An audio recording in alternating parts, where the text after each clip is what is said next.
On January 17, 2025, the world watched as two powerful leaders engaged in a phone call. President-elect Donald Trump and Chinese President Xi Jinping, in their first conversation since Trump's return to the White House, aimed to set the tone for the next 4 years of U.S.-China relations. Trump, in his characteristically blunt style, described the call as very good.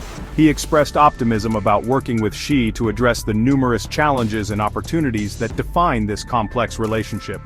Xi Jinping, while not physically present at Trump's upcoming inauguration, echoed the sentiment of a positive start. His decision to send Vice President Han Zheng as his representative marked a notable first. Never before had a high-ranking Chinese official attended a U.S. presidential inauguration. This gesture, coupled with Xi's emphasis on mutual interaction, suggested a willingness, at least on the surface, to find common ground. The call, however, took place against a backdrop of simmering tensions and unresolved issues. Trade disputes, the ongoing fentanyl crisis, and the fate of the social media giant TikTok were just a few of the elephants in the room.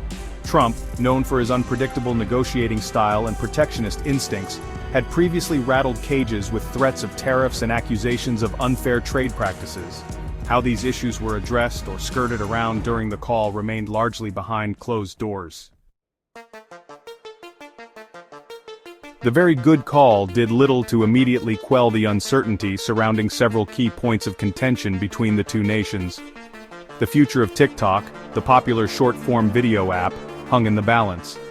Just days before the call, the U.S. Supreme Court delivered a blow to the company, rejecting its appeal against a nationwide ban.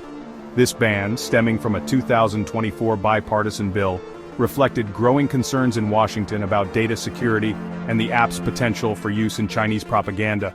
Trade, a perennial flashpoint in U.S.-China relations, also loomed large.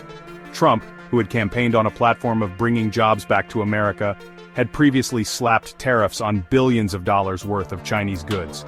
The impact of these tariffs on the American economy, and the potential for a full-blown trade war, had been a subject of much debate.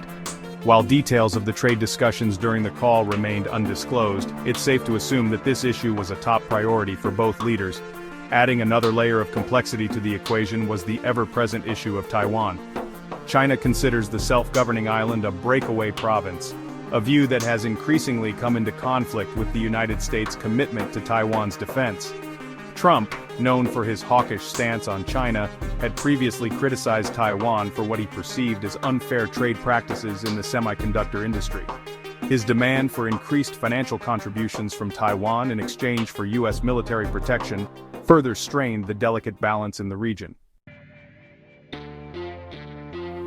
Beyond the headlines of trade wars and TikTok bans, a fascinating subplot emerged in the form of Elon Musk. The enigmatic CEO of Tesla, with his company's significant manufacturing presence in China, had become an unlikely intermediary in the U.S.-China relationship. Musk, advocating for a more cooperative win-win approach, stood in contrast to Trump's more zero-sum worldview. Musk's frequent meetings with high-ranking Chinese officials, coupled with his vocal support for closer U.S.-China ties, added an intriguing wrinkle to the diplomatic dance. Whether his influence would sway Trump towards a more conciliatory stance remained to be seen. However, his presence served as a reminder that the U.S.-China relationship extended far beyond the halls of government, encompassing the intertwined fates of global corporations and technological innovation. Xi Jinping's decision to skip the inauguration in person while sending his vice president further fueled speculation about the true state of affairs. Was this a calculated snub, a sign of displeasure with Trump's policies? Or was it a strategic move, allowing Xi to observe the early days of Trump's second term from a distance? The interpretation of this gesture likely varied depending on which side of the Pacific you asked. As the dust settled on the very good call, the future of U.S.-China relations remained as uncertain as ever.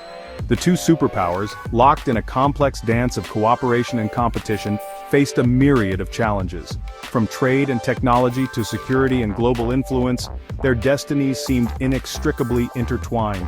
Trump, known for his unpredictable nature and penchant for disruption, seemed unlikely to shy away from confrontation.